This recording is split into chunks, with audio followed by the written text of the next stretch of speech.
مشاهدي الأفاضل، أسعد الله أوقاتكم أينما كنتم بكل خير. أحييكم وأقدم نشرة أخبار المساء والمساء بالعناوين.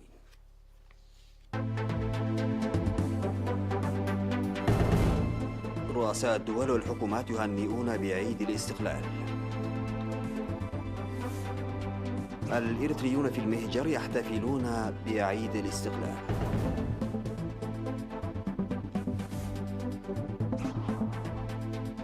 تواصل دعم المحتاجين في مختلف مناطق البلاد. الصين تتهم الولايات المتحدة بجرها إلى حرب باردة. كورونا يتسبب في تعليق الرحلات الجوية بين الولايات المتحدة والبرازيل. ومادورو يشيد بالعلاقات مع طهران إثر وصول أولى ناقلات النفط الإيرانية إلى فنزويلا.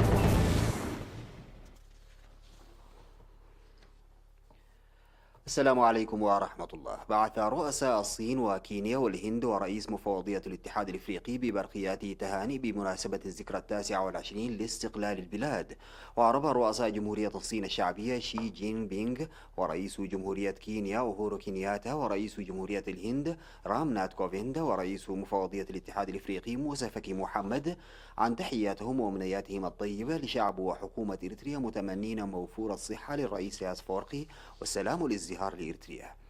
وأكد الرؤساء الرغبة والاستعداد لتطوير علاقات التعاون الثنائية والدفع بها قدما. وأشار الرئيس الصيني شي جينغ بينغ إلى أهمية تعزيز وتطوير العلاقات الإريترية الصينية، مؤكدا الاستعداد القائم لرقي التعاون الثنائي الأخوي إلى مرحلة جديدة. من جانبه أوضح الرئيس الكيني أوهورو كينياتا وجود علاقات متينة ترتكز على القيم المشتركة والمبادئ والرغبات وتخدم التغيير الاجتماعي والاقتصادي وازدهار الشعبين، مؤكدا رغبته للعمل المشترك مع رئيس أفورقي لنقل هذا التعاون الاستراتيجي إلى أعلى المستويات.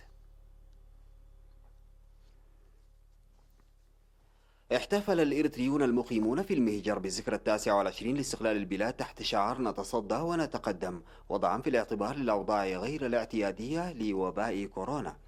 واحتفل الإريتريون المقيمون في الولايات المتحدة الأمريكية وأوروبا وإفريقيا وآسيا وأستراليا باحترام إجراءات التباعد الاجتماعي، مستفيدين من وسائل التواصل عبر تقنية الاتصالات ورفع علم إريتريا في الشوارع التي يقطنون فيها.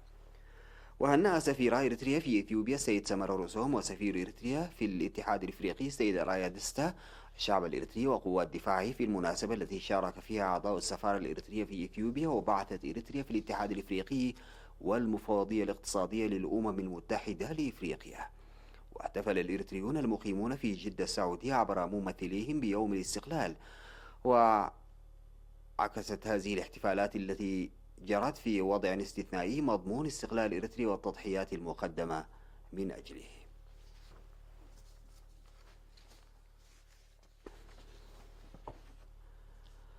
ألغى المواطنون المقيمون في الداخل والخارج إيجارات منازلهم لفائدة المستأجرين. وألغى السيد ألم سجد نجاسي المقيم في مدينة هايدلبرغ الألمانية إيجارات 3 أشهر في عد أبيتو، والسيد أرون هيلميكائيل من مدينة فرانكفورت لشهرين في فيلاجو، ومواطن من مدينة كاسل لشهرين في سرجقة، والسيد أسفا ولد سلاسة من فرانكفورت لشهرين في وسط المدينة وشهر لمتجرين. وألغى السيد زرزقي وأخوانه المقيم في السودان إيجار شهرين في سرجقة وعد أبيته، والسيد برخت قبر سلاسة لشهرين في عدو قعداد، والشيخ نصر الدين شيخ عبد الباري لشهرين في ماي جهوت، والسيد قبر كرستوس قبر دنقل ل3 أشهر في ماي تمناي، ومواطن من الخرطوم لشهرين في مصوع.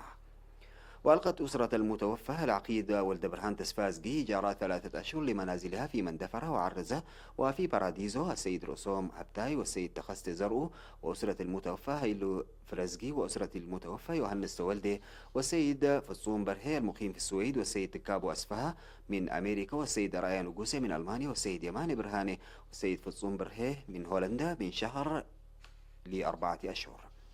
من جهة أخرى، واصل الإريتريون في السودان تبرعاتهم لصندوق مكافحة كورونا. وتبرع الإريتريون في ولاية البحر الأحمر بما مجموعه 800 ألف جنيه، والمقيمون في كسلة وضواحيها ب500 ألف جنيه، والكنيسة الكاثوليكية في الخرطوم ب15 ألف جنيه، والاتحاد الوطني للمرأة فرع الخرطوم 10 آلاف جنيه، وأعضاء شباب الجبهة الشعبية 10 آلاف جنيه، $350، والمعلمين وأعضاء الإدارة ومكتب الشؤون الثقافية والتعليمية في السفارة الإريترية براتب شهر أي 300 ألف جنيه. كما تبرع أصحاب مصنع دباغة جلود بطرس أرعية ومؤسسات أخرى في زامبيا ب100 ألف نقفة، بالإضافة إلى إلغاء إيجارات منازلهم بعد سوكدو لمدة عام.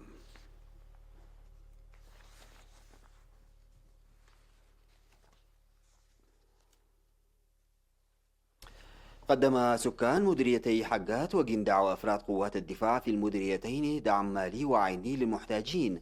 وقدم المستشفى العسكري في جلاس ومراقبة القانون في قيادة الجيش الشعبي وأصحاب المرافق الخدمية والمتاجر في حقات وأصحاب السيارات الصغيرة والكبيرة في حقات وأصحاب البساتين ومنتجي الألبان حوالي 102 ألف نقفة، وتم توزيعها بالذرة والعدس والدقيق والسكر والأرز ومواد غذائية أخرى للمحتاجين. كما قدم سكان جلاس 7 كنتالات من الذرة و10,200 نقفة، إضافة إلى دعم قرى فلكة وعد نسور وجمعية المعاقين ذهنيا. في غضون ذلك ألغى 5 مواطنين يقيمون في الداخل والخارج إيجار شهرين لمستأجري منازلهم في حقات. ووزعت للمحتاجين مواد غذائية قدمتها بلدة قحتيلاي وضابط الصحة في دقدقتة وشركة البحر الأحمر للبناء والتنمية ومشروع الدفعول رقم 5، وكذلك الشعب والجيش في ماحبار وجندع. كما ألقى مواطنون من جندع إيجارات بيوت ل3 أشهر وشهر وأسرة المتوفى سلطان كبيد مطعمها في دونغولو حتى زوال مرض كورونا.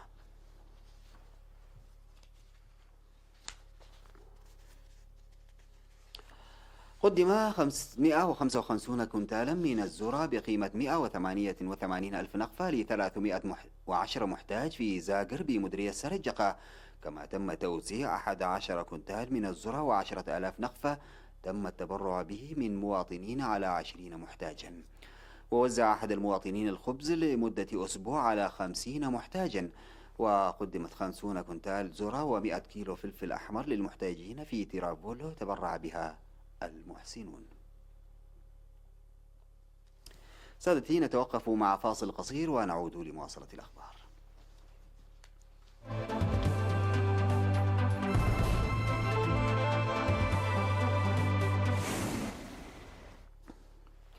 اتهمت الصين الرئيس الأمريكي دونالد ترامب بجرها إلى حرب باردة جديدة وسط أزمة جائحة كوفيد-19.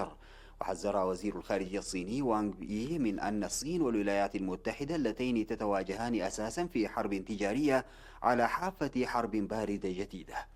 وأبلغ وزير الخارجية الصيني عن أولى الإصابات بكوفيد-19 في ديسمبر في مدينة ووهان الصينية، وانتشر الفيروس بعد ذلك في أنحاء العالم كافة، فأصاب 5.5 مليون شخص وأودى بحياة أكثر من 347 ألف شخص. ويتهم ترامب السلطات الصينية بأنها تأخرت في تشارك المعطيات المهمة بشأن خطورة الفيروس وبأنها لم ترغب في الكشف عن مصدره، وتضغط واشنطن من أجل فتح تحقيق دولي بالخصوص. وردا على ذلك كررت الصين أنها منفتحة على تعاون دولي لتحديد مصدر الفيروس، على أن يكون التحقيق خاليا من أي تدخل سياسي وأن تقوده منظمة الصحة العالمية.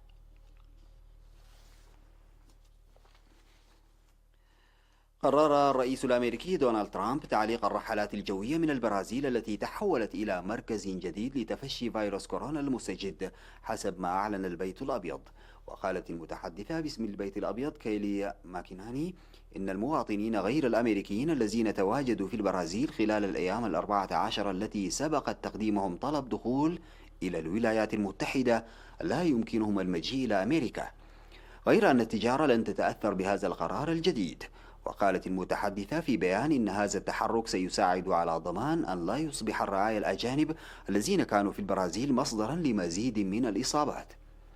ومع تسجيل ما يقرب من 366 ألف إصابة، باتت البرازيل الآن في المركز الثاني بعد الولايات المتحدة من حيث عدد الإصابات. وسجلت البلاد أيضا ما يقرب من 22 ألف وفاة. وقللت البرازيل من شأن خطوة ترامب ورأت فيها إجراء عاديا. وقالت وزارة الخارجية البرازيلية إن القرار الأمريكي مشابه لتدابير اتخذت سابقا.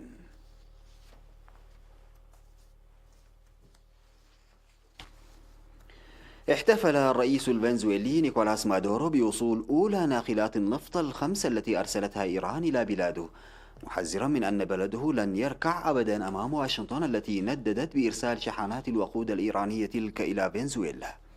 وقال الرئيس الفنزويلي في خطاب بثه التلفزيون الرسمي إن سفينة فورشن وصلت، إنها أولى الناقلات الخمس التي تجلب البنزين ومنتجات لتصنيع البنزين في فنزويلا.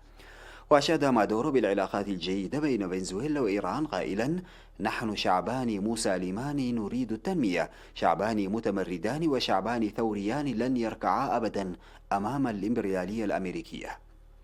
وأعلنت حكومة كاراكاس إن أولى ناقلات النفط الخمس التي أرسلتها إيران دخلت السبت المياه الإقليمية لفنزويلا التي تخضع لعقوبات اقتصادية تفرضها الولايات المتحدة، عدو طهران اللدود أيضا. وكانت طهران حذرت في الأيام الأخيرة من عواقب اعتراض الولايات المتحدة السفن.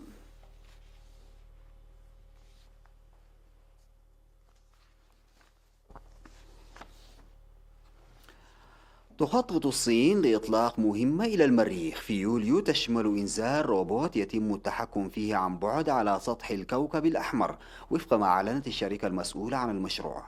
واستثمرت بكين مليارات الدولارات في برنامجها الفضائي في محاولة للحاق بخصمها الولايات المتحدة وتأكيد مكانتها كقوة عالمية كبرى.